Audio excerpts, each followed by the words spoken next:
professors, ladies and gentlemen, it is my great pleasure to greet you here today at the first Montenegrin International Conference on Economy and Business.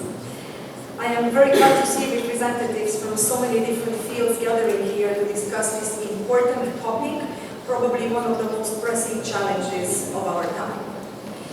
The EU's main sustainability challenge for the coming decade is to decouple its economic development from environmental degradation and overcome the remaining social inequalities.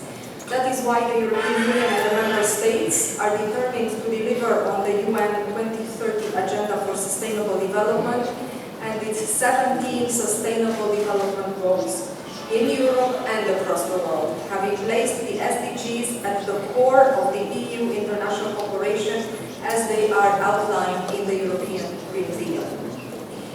At the same time, we have to be sure that no one is left behind in this process. We need to ensure a just transition for all by coupling up climate objectives with positive socio-economic outcomes, preventing job losses, and the negative impact on the most vulnerable communities. To quote President of the European Commission, Ursula von der Leyen, this transition will either be working for all of us and be just, or it will not be working at all. The European Green Deal provides a roadmap with activities to strengthen the resource efficiency of the transition to a clean, circular economy, halt climate change, and retrograde impact on biodiversity loss, as well as reduce pollution.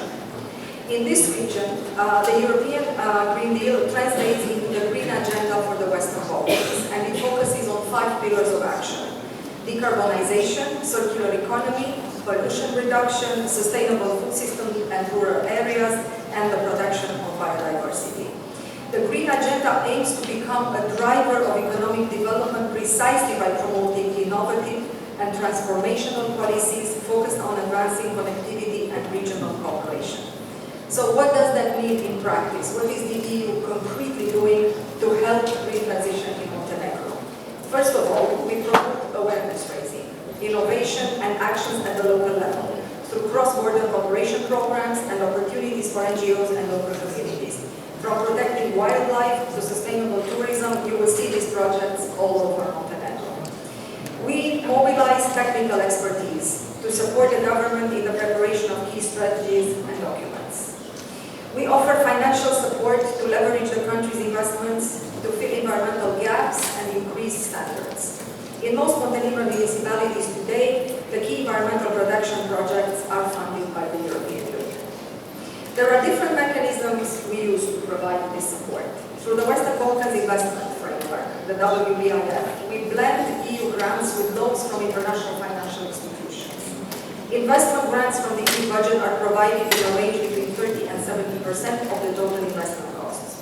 Through the WBIF, we fund renewable energy generation, energy efficiency for both public and private buildings and businesses, and the mobilization of the private sector, just to name a few. We have partnered with international financial institutions, and most notably with the European Investment Bank, the Climate Bank, because the EIB is an important part of the Green Deal growth strategy and a key player in the WBIF mechanism, pulling financial support to the Western Balkan region. Ladies and gentlemen, Europe is facing today many challenges. Probably we are the generation that are facing the most challenges in the history of the European Union, from Russia's unjustified war against Ukraine to the energy and cost of living crisis. And in such a situation, we're seeing countries all over Europe being challenged in their commitment to meet the objectives for the decarbonization of the energy sector and the meaningful implementation of the Green Agenda. We are forced to find short-term solutions. We face situations where we may jeopardize long-term goals, which are well defined in the Paris Agreement and then embraced by the Western Balkan region at the Sofia Summit. So we must stay on our course of decarbonizing energy sources, and this is why, even when faced with the energy crisis, the EU allocated most of its energy package for Montenegro precisely for sustainable energy solutions. What we do today will determine our children's future. So let's decarbonize our continent together while increasing living standards for everyone at the same time. Our motto is green for life, green for growth,